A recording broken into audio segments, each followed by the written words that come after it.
Hey, what's going on, gang? Nate on the Stone here. Welcome back to my channel.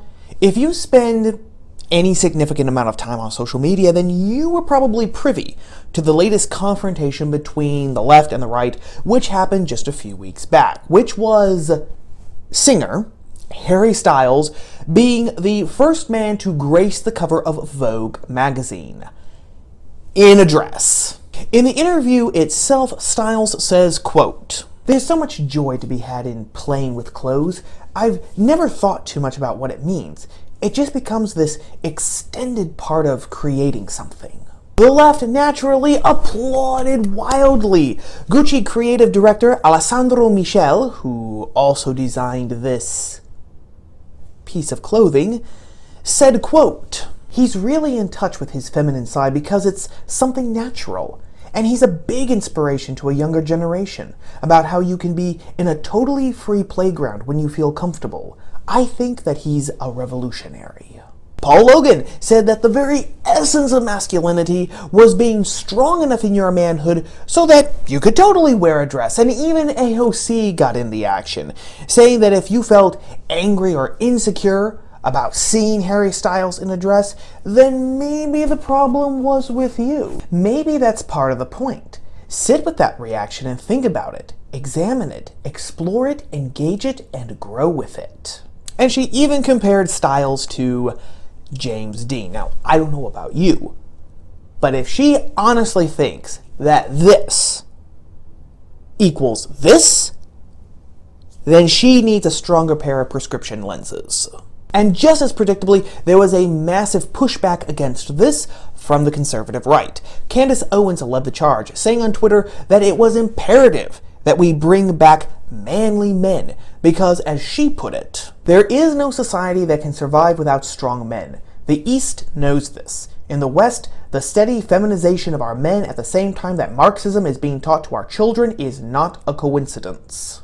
The wunderkind himself, Ben Shapiro, reiterated many of these same points, saying, also on Twitter, that men and women are completely different categories, meaning that men and women are different, meaning, of course, that the way they dress would be completely different. It's all very factual and commonsensical. And just as predictably as this reaction from the right against Harry Styles was the reaction to the right's reaction. If you raised your voice against Styles, then that automatically meant that you were part of the old guard, terrified at the glorious crumbling of the distinctions between men and women. That would obviously naturally lead us towards the glorious and bright utopia. Of course, contrary to the left, the wunderkind and Owens are right on the money in this regard. There is an attack on masculinity happening in America and in the West in general. The culturally dominant idea today regarding men and masculinity is that all men are potential rapists who need to be locked away in their homes or apartments by 9 p.m. every night to give women a chance to actually walk about the streets in relative safety, free from the threat of assault, as if every city in America was some mirror image of Tim Burton's Gotham City.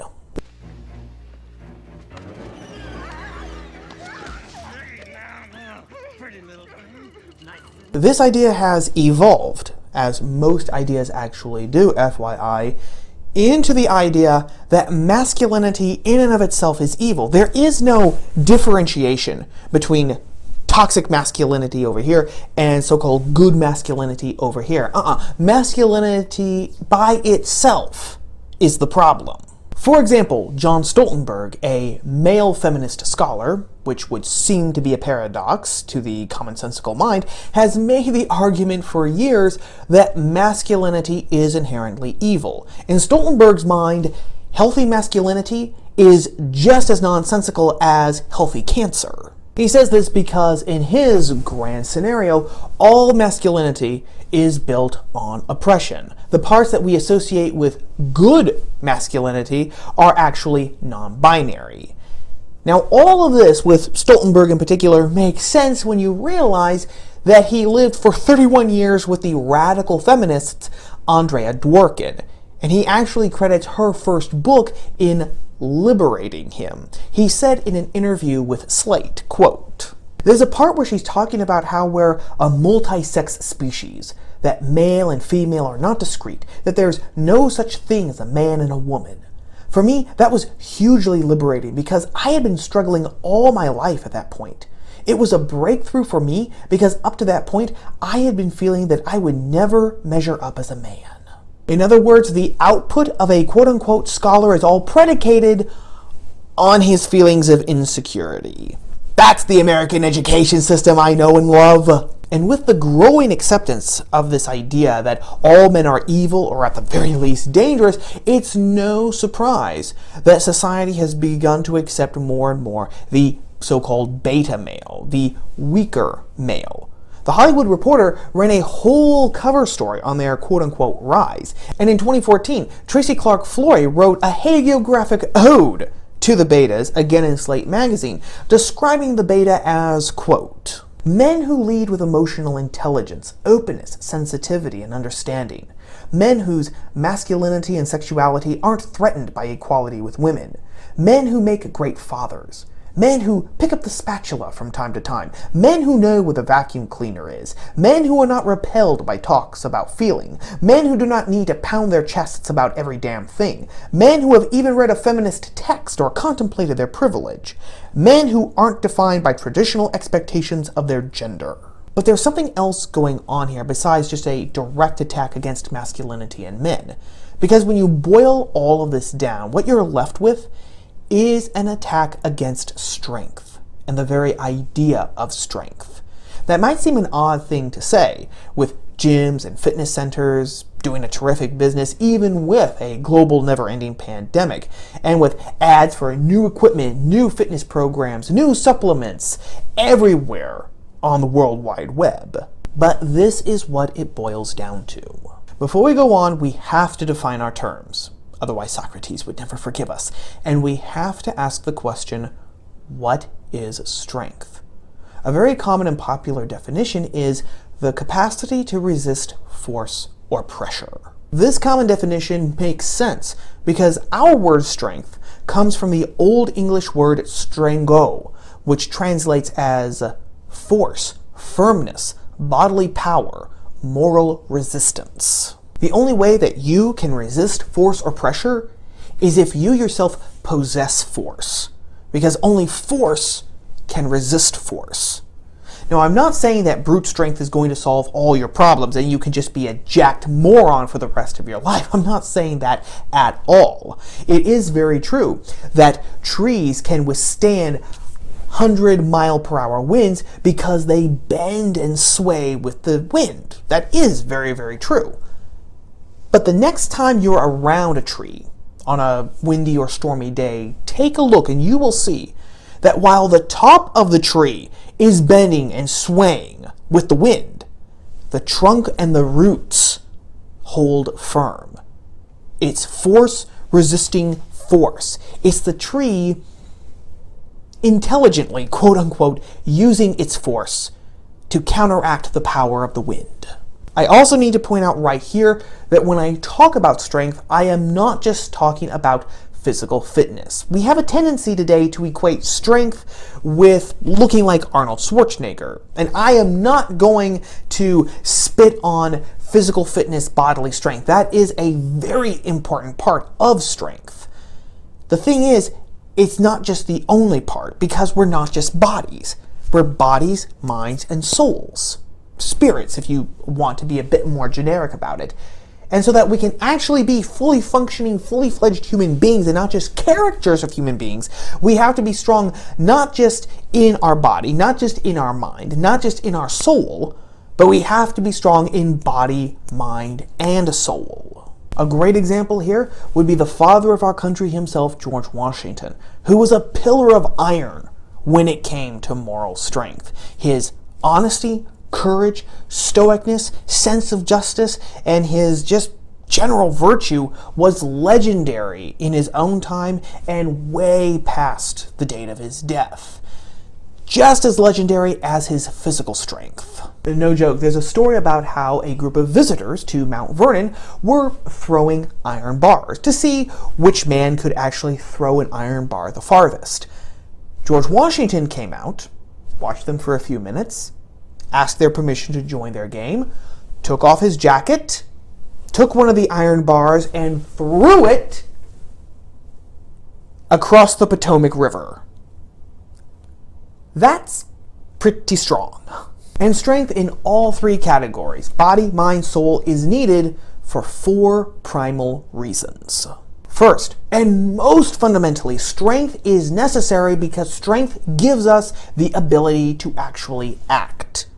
People were made for action because, hell, even thinking is taking action. It's mental action, yes, but it's action nonetheless because we are actually exerting ourselves into the world. We are intruding into the world and not simply being passive and allowing the world to walk all over us and sweep us wherever it wants. The best encapsulation of this came from Theodore Roosevelt, who said, quote, "I like to have the man who, as a citizen, feels when a wrong is done to the community by anyone, when there is an exhibition of corruption or betrayal of trust, or demagoguery, or violence, or brutality, not that he is shocked and horrified and would like to go home, but I want to have him feel the determination to put the wrongdoer down, to make the man who does wrong aware that the decent man is not only his superior in decency, but his superior in strength."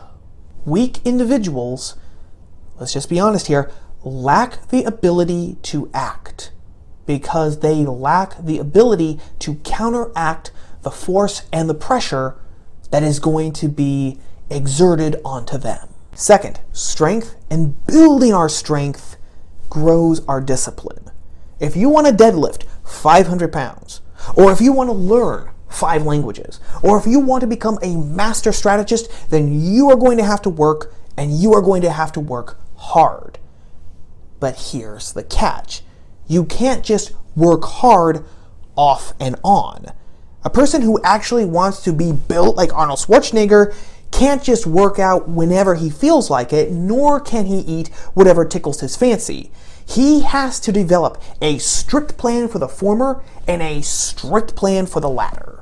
The person who wants to have a strong, sharp, and focused mind has to put himself on a militistic regimen of books and essays to read and can't just devour comic books all day long on the sofa. And discipline, as we all know, requires sacrifice. And sacrifice can burn away our selfishness through a baptism of blood and sweat and tears, which then allows us to align ourselves with something greater than just our own immediate gratification. Discipline means that we can control our emotions. We keep our desires in check. We do what we ought to do and not simply what we want to do at any given moment. Our emotions, our desires, our impulses, they do not control and move us through the sheer power of their force. This in turn gives us the third reason and benefit of strength, which is independence. A person who can't be pushed around, either by the world or by his own id, is a person who is in control of himself and in control of his life. He doesn't need anyone to take care of himself because he has the physical prowess to take care of himself and to take care of his family. He has the mental strength to think on his own 2 feet and to solve his own problems. And he has the spiritual strength to trust in God and not in princes or in the system. We know this fact from our own lives. If you know nothing whatsoever about how your car works, then you are to a great extent at the mercy of the mechanic, and your ability just to hop in said car and take a weekend jaunt to Las Vegas is greatly hampered by that fact. If you're in France but don't know a word of French, then you're at the mercy of the interpreter to know what exactly is going on around you, or just pray to God, or whatever gods you believe in, that everyone you meet and encounter will speak at least a little English. Strength allows us to stand on our own 2 feet and to face the world head on. And this gives us the fourth primal reason why we need strength, which is leadership. The paradox about strength is that the stronger we become, the more independent we become. But at the same time, the stronger we become, the more we are able to actually serve others and to lead others.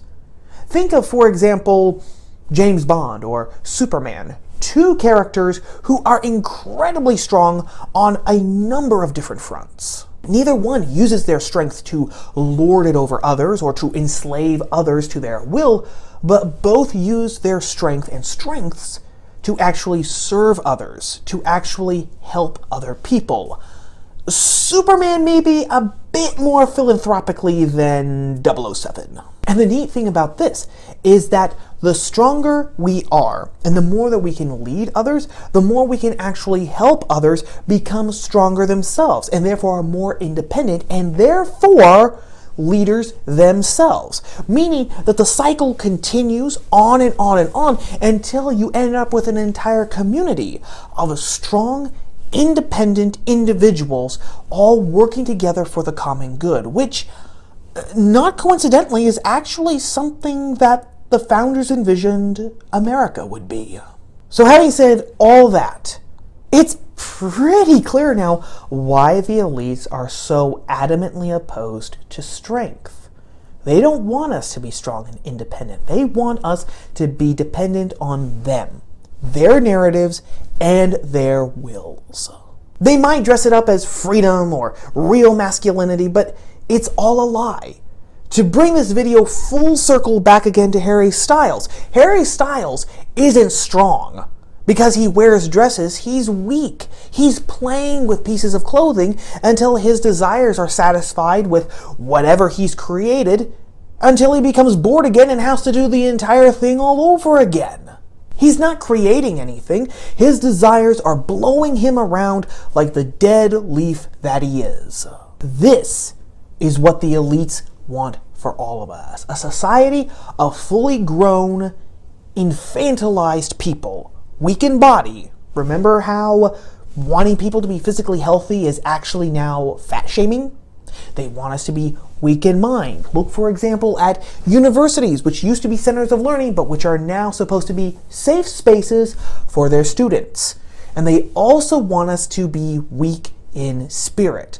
Look at how religion is not real religion unless it mirrors exactly what the elites and their narrative say. Which, honestly, gang, just gives us another reason to turn our backs on them, their narrative, their lies, and to embrace strength. Strength in body, strength in mind, strength in spirit.